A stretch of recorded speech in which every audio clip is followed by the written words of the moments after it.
할렐루야. 오늘 이 밤에 나오신 여러분들 주님의 이름으로 축복합니다. 우리 주를 앙모하는 자 1절만 한번 불러보겠습니다. 주를 앙모하는 자 354장인데요.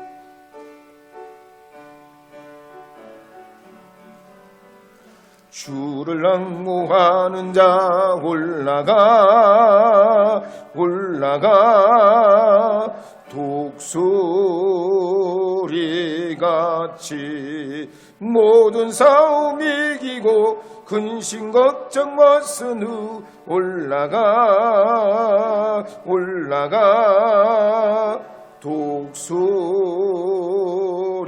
독수리같이 중앙모하는 자 중앙모하는 자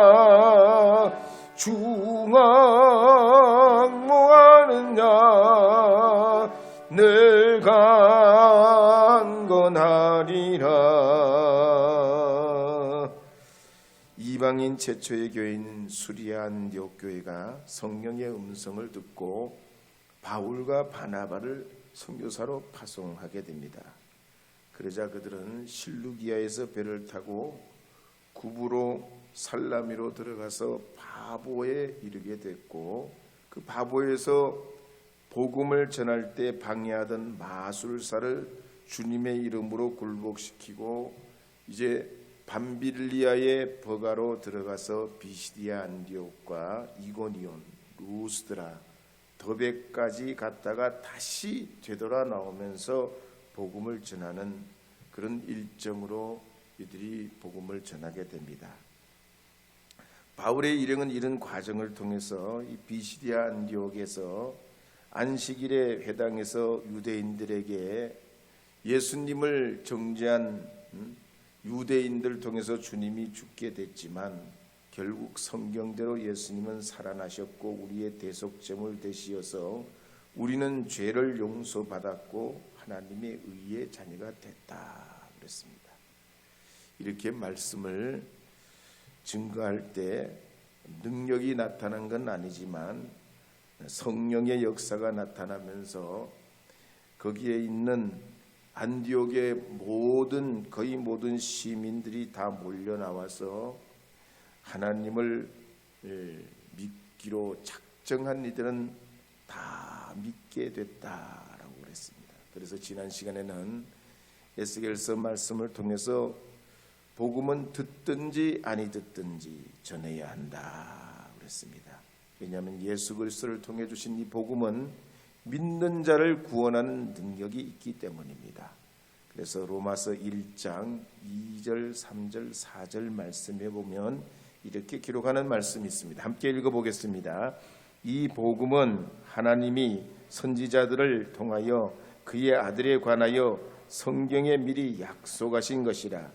그의 아들에 관하여 말하면 육신으로는 다윗의 혈통에서 나셨고 성결의 영으로는 죽은 자들 가운데서 부활하사 능력으로 하나님의 아들로 선포되셨으니 곧 우리 주 예수 그리스도시니라. 아멘. 그래서 이 복음을 알고 믿게 된 바울이 자기 전생애를 마치고 모든 것을 인내하며 고생하며 이 복음을 기쁨으로 할 때 이 복음이 하나님의 역사로 전해지는 곳곳마다 구원 얻는 역사가 나타나게 됐습니다. 그래서 바울은 주님의 이 복음을 다른 말로 하나님의 복음, 그리스도의 복음, 그 아들의 복음, 그리스도의 영광의 복음, 하나님의 은혜의 복음, 평안의 복음, 구원의 복음이라 불렀습니다. 그래서 로마서 1장 16절에 보면 이렇게 선포하는 내용이 나옵니다. 함께 읽어보겠습니다. 내가 복음을 부끄러워하지 아니하노니 이 복음은 모든 믿는 자에게 구원을 주시는 하나님의 능력이 됨이라. 먼저는 유대인에게요 그리고 헬라인에게로다. 이렇게 복음이 전해지는 곳곳마다 구원의 역사가 일어났지만 반대로 마귀의 역사도 동시에 일어납니다. 가령 유대인들이 시기심이 발동해서 바울의 일행을 방해하고 그 지역에서 쫓아냅니다. 그때 이 바울의 일행은 그곳에서 멀지 않는 이고니온으로 들어가서 복음을 전하는데, 이제 우리가 읽은 사도행전 14장 1절에 보면 이렇게 기록하는 내용이 나옵니다. 이제 14장 1절 읽어보겠습니다. 이에 이고니온에서 두 사도가 함께 유대인의 회당에 들어가 말하니 유대와 헬라의 허다한 무리가 믿더라. 이 14절 말씀, 그리고 앞에 있는 이 바울의 일행이 복음을 전하는 내용을 보면 우리는 두 가지 사실을 주목하게 됩니다. 첫째는 바울과 바나바는 어느 곳에 가든지 반복해서 전하는 메시지가 있습니다. 가령 비시디아 안디옥에서 전하던 복음을 이고니온에서도 똑같이 전합니다. 어디를 가든지 어떤 상황이든지 반드시 전해야 되는 메시지, 곧 그리스도의 죽으심과 부활과 용서로 우리가 의롭게 되고 하나님의 자녀가 됐다 하는 걸 반드시 증거합니다. 웨슬리 목사님도 그랬습니다. 18세기에 영적으로 타락했던 영국 사회를 복음화하는데 되는 대로 즉흥적으로 감동 오는 대로 전한 게 아니에요. 대단히 조직적이고 철저한 복음의 분석과 연구를 통해서, 특별히 웨슬리 목사님이 자주 설교했던 150편의 설교가 있습니다. 그 150편의 설교를 가지고 전하는 곳곳에서 어떤 경우는 여러 번 전하기도 하고 어떤 경우는 또 그걸 반복해서 가르치기도 합니다. 그때 이 웨슬리 목사님과 함께 영국에서 또 쌍벽을 이뤘던 조지 휘필드 목사님도 계셨는데요. 이 조지 휘필드 목사님도 18번 설교가 있었습니다. 그게 뭐냐면 당신은 거듭나야 합니다. 이게 18번 설교요. 그래서 어떤 청년이 이 조지 휘필드 목사님의 설교에 감화를 받아가지고 목사님을 따라다닙니다. 그런데 아니나 다를까 이 목사님이 가시는 데마다 언제나 똑같은 설교를 하시는 거예요. 당신은 거듭나야 합니다. 이 청년이 나중에 참다 더 이상 참을 수가 없어가지고 한 번은 목사님을 붙잡고 이렇게 얘기해요. 목사님, 아니 도대체 어떻게 되셨길래 설교의 레퍼토리가 그렇게 없습니까? 날이면 날마다 왜 똑같은 설교를 몇 번이나 하세요? 몇 번 하신 줄 아세요, 목사님?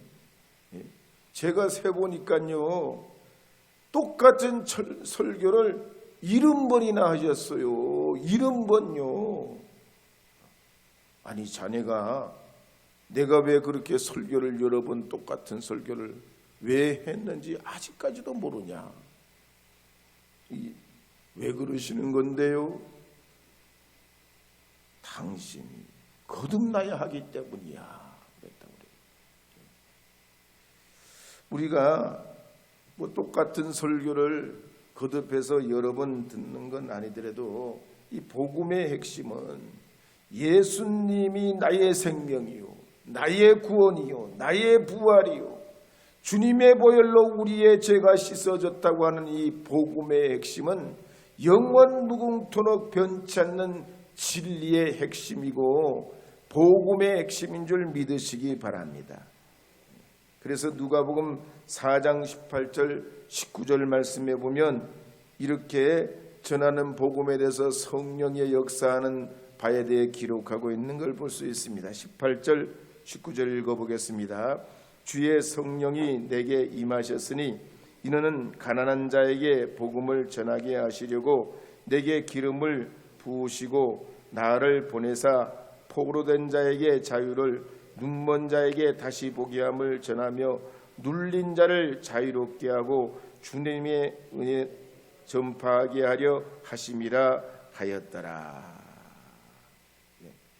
어디에 가든지 무엇을 하시든지 이 복음을 전할 때 반드시 그 핵심적인 메시지를 항상 전했다는 거예요. 두 번째는 오직 복음이신 그리스도께만 집중하려고 했던 것을 볼 수 있습니다. 그래서 고린도전서 2장 2절에 보면 이렇게 기록하는 말씀이 있습니다. 함께 읽어보겠습니다. 내가 너희 중에서 예수 그리스도와 그가 십자가에 못 박히신 것 외에는 아무것도 알지 아니하기로 작정하였습니다.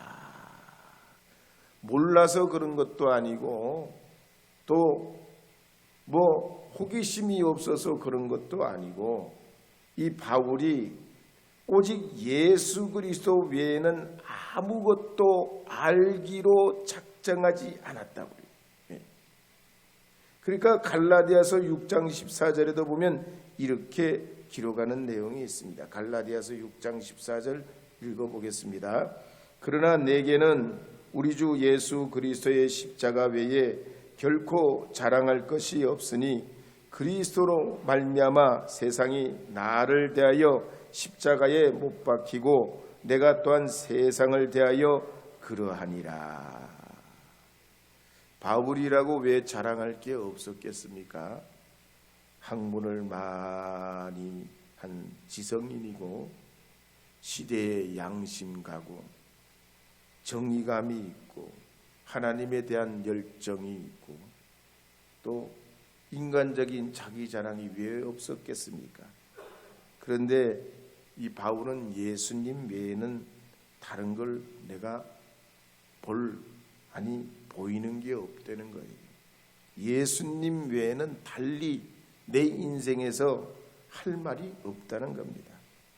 오직 주님 복음이신 예수님께만 집중하는 걸 볼 수 있어요. 그런데 오늘 우리 자신을 돌아보면 어떻습니까?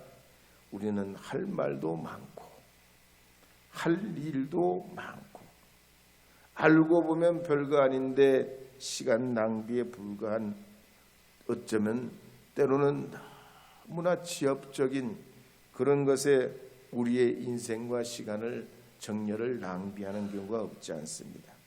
물론 우리가 세상을 살려면 돈도 벌어야 되고 공부도 해야 되고 집안일도 해야 되고 선한 일도 해야 되고 나라와 민족과 통일도 우리가 추구해야 되는 것이 옳은 일이지만 이 바울은 보면 이 모든 것보다가도 난 예수님하고 결코 바꾸지 않는다는 거예요.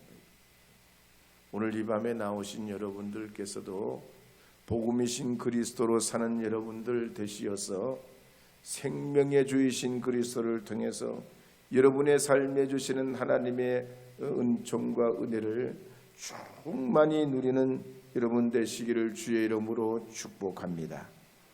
나 무엇과도 바꾸지 않으리 함께 불러보겠습니다.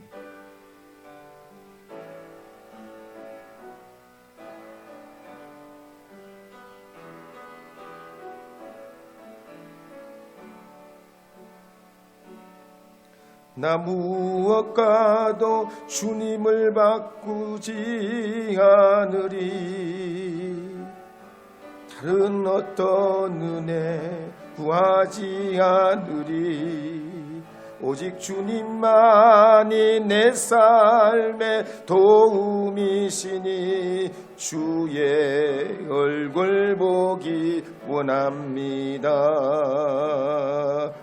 주님 사랑해요.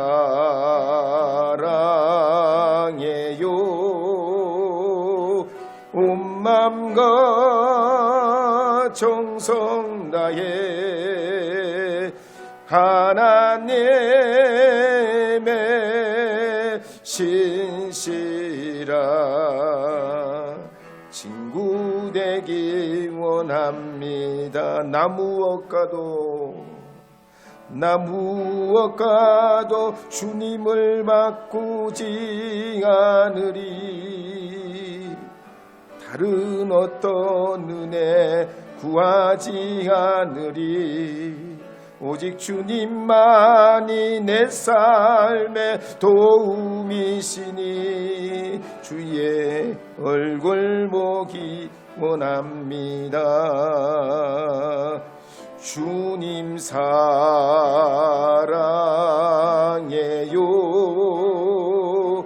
온 맘과 정성 다해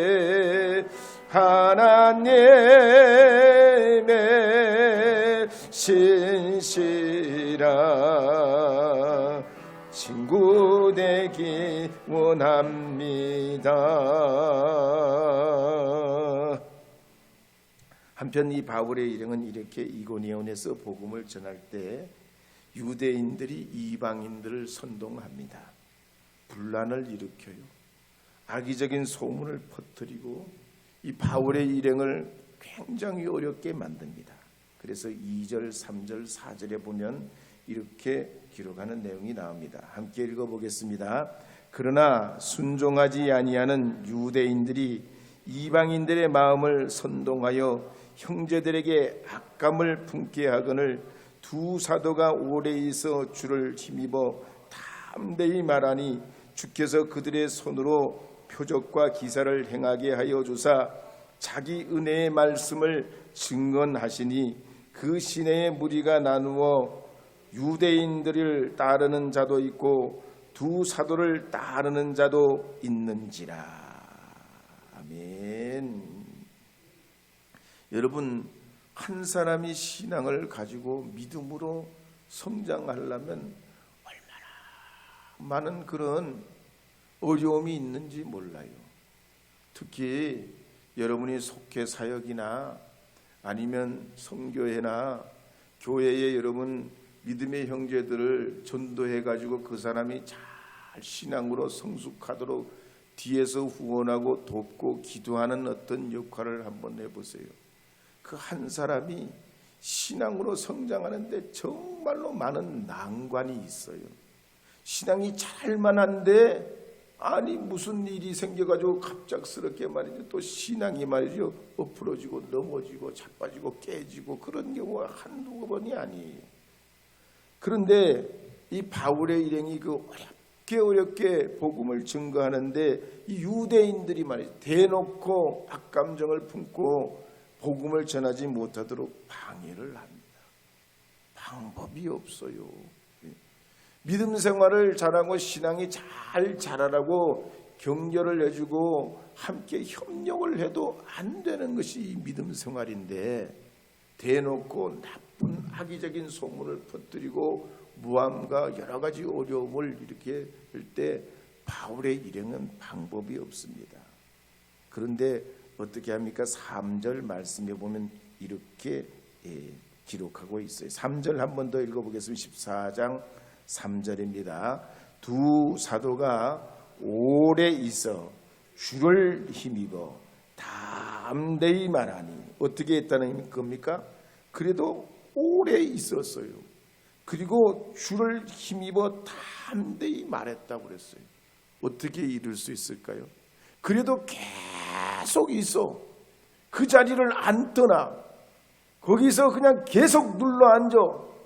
그리고는 어떡하냐? 담대히 복음을 전해요.